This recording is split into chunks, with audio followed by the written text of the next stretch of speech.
comes as I finish, ati huyu Muthende jina yake katika ballot paper ilikuwa imeandikwa Leo Muthende Njeru. Katika Kim's kit ambayo inashuhudia voters register ameandikwa Leonard Murioki Njeru. Ukibadilisha jina lako, si umebadilisha? How comes that the election commission allowed a different person to participate in an election? I put a question to them whether... Ladies and gentlemen, for the last 2 days, we have been talking about the nullification of the Mbeere North and the Malava North by-election that took place on 27th of November 2025 and was declared after the tallying was completed. The MP-elect in Mbeere North, as according to the IEBC, is Leonard Muthende, who won with a margin of 500 votes. In Malava constituency, the MP-elect is none other than David Dakwa. These two MPs were elected under the United Democratic Alliance Party, which is the UDA party and which is the ruling party in Kenya. But according to what we have been talking about lately, is on the grounds of which these elections should be nullified.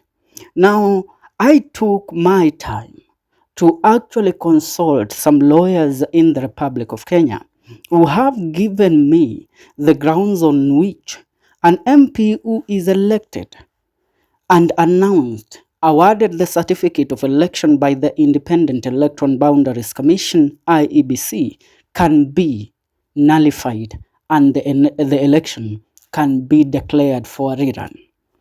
Let's get down to what, according to what we are being told through the Constitution of the Republic of Kenya. An MP's election in Kenya can be nullified by a court if the election petition, as it has been filed, as we know right now, the United Opposition has filed a petition to nullify the elections in Mbeere North and Malava constituency. According to the Constitution, if this petition finds that the election was not conducted in accordance with the Constitution and the law, and that the irregularities affected the final result, the High Court of Kenya can determine an election to be null and void through a formal petition filed by the aggrieved party. Now, on the grounds of which these MPs' election can be nullified, number one is irregularities and illegalities. A court can nullify an election if it finds that non-compliance with the Constitution and the law was substantial enough to affect the final tally or the final result. This can include issues such as unaccounted or improperly handled ballots. Now, allow me to tell you why the Mbeere North by-election can actually be substantiated to be nullified under this clause, which actually lies under irregularities and illegalities. According to the information and the intelligence we have, it is believed that the Mbeere North by-election, when the tallying began, goons stormed different polling stations to actually take over the polling station and to take over the counting of the votes. And not only that, some people are said to have actually ran out of the polling stations with the ballot boxes which carried the ballot papers or the ballot papers that had been casted by the people of Mbeere North.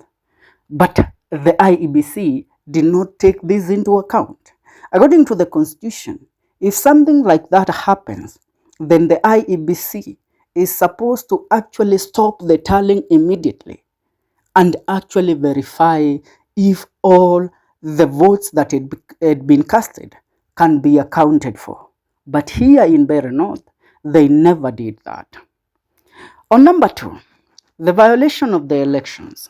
An MP may have their election nullified if they are convicted of an offense under the Elections Act. Now, this cannot actually be substantiated. But according to the info we have, the petition by the United Opposition also stands ground when it comes to the violation of elections laws, where the candidate of Mbeere North, Leonard Muthende, is not an actual registered candidate in Mbeere North, because he has two portfolios that can actually be substantiated within the IEBC servers. If looked according to the KIMS kit, which actually displays the information of the registered voter, Leonard Muthende is registered both in Mbeere North as Leo Wamuthende, and in Nyali he is registered as Leonard Muthende Muriuki. Are we together? Now that actually also stands ground for him to be nullified, because the IEBC went ahead to actually clear him to run for an election, yet he is not supposed to be running for the said election. On number 3 is the mismanagement of public resources. An MP's election can be nullified in the if the High Court, after due process, find they have mismanaged public resources. Now, this has its grounds, but those grounds cannot be substantiated.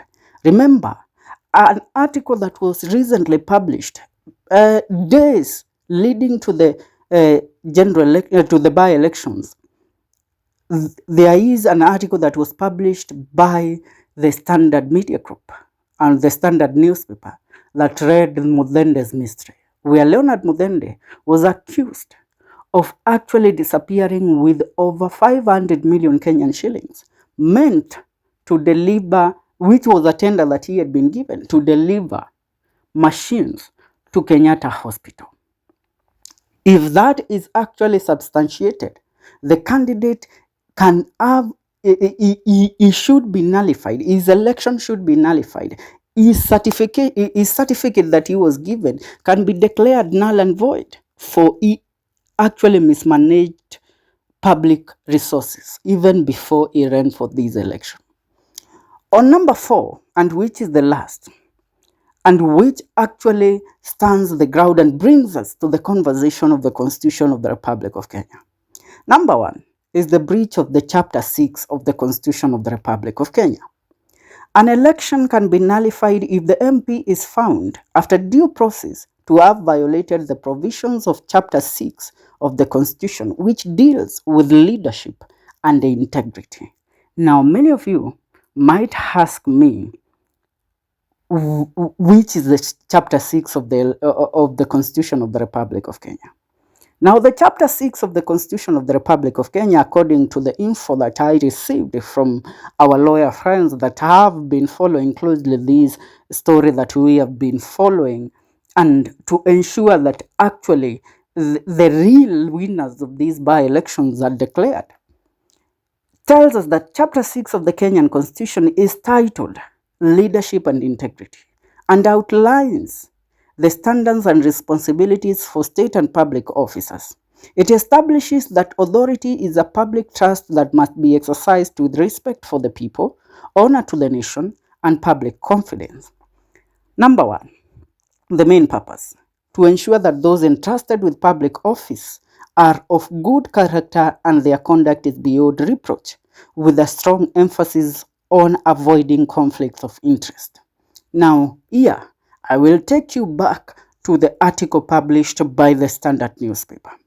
Leonard Muthende has proved beyond reasonable doubt that his character is not one to be trusted with a public office.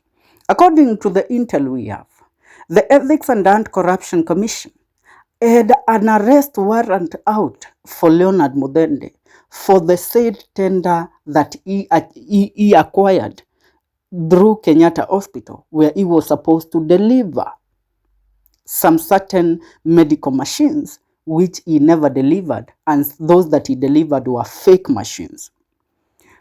So that actually nullifies and puts him out of office completely. Ladies and gentlemen, there is a certain petition that has actually been voiced by different young men in the country, led by one Ng'ang'a. He has been advocating for the people of the Republic of Kenya to stand in the Constitution of Kenya. The Constitution of Kenya should be introduced in our learning institutions. and more so in primary schools, so that the people of Kenya or the children of this republic can learn their constitution, and they can actually know that in future this is how we should vote, and this is how we should hold our elected leaders into accountability. So the chapter 6 of the Constitution of the Republic of Kenya tells us things about integrity. And integrity is one virtue that Leonard Muthende has proved beyond reasonable doubt that it does not have. Number 2, according to the chapter 6 of the Constitution, is the key principles. It sets out principles for the conduct of state officers, including the duty to act with integrity and establish rules around financial disclosure and the use of official position. Number 3, the implementation. It is supported by legislation such as the Public Officer Ethics Act and the Leadership and Integrity Act, which further detail the requirement for state and public officers.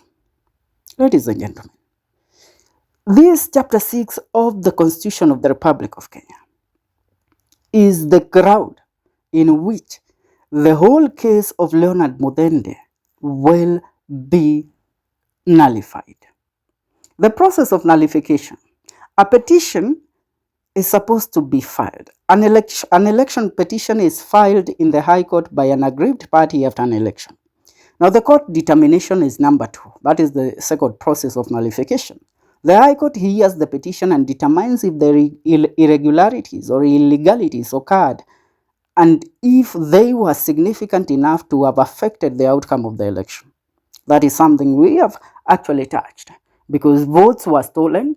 People ran out with ballot boxes filled with votes, and those votes could have actually changed the outcome of this by-election. Number 3, according to the court of law, according to the process by the court, is the declaration. If the court finds in favor of the petitioner, it can declare the election null and void. And now on the last petition, on the last process is the by-election. The Speaker of the relevant House, National Assembly or Senate is then required to notify the Independent Electoral Boundaries Commission, IEBC, of the vacancy. The IEBC then conduct a by-election to fill the vacant seat. So if this by-election is found to be null and void, then the Speaker of the National Assembly will inform the IEBC, and the IEBC will take the necessary processes to announce the vacancy, and Leonard Muthende won't even be among those that will be running in the rerun of the said by-election. Ladies and gentlemen, we are a country that is abided by the law, and our law is loud and clear on the processes that must be taken to ensure that our constitution is respected and upheld. So now, where will Muthende hide his eyes? For now, this is one of the most spoken about cases in the Republic of Kenya. I would love to hear your take. Do you think, according to how we have actually detailed the process and the reasons for the nullifications of these by-election, and I tell you, even the election violence that took place is one factor that is key to make sure that these by-elections are nullified, not only in Mbeere North, but also in Malava constituency. Ladies and gentlemen, the game is just beginning. Leonard Muthende and William Ruto, they thought that they had won. William Ruto beat his chest, telling the people of the Republic of Kenya that he actually won. But now, it's about to go down. Leave your comment in the comment section. I'll see you in our next video. This is The Kenyan.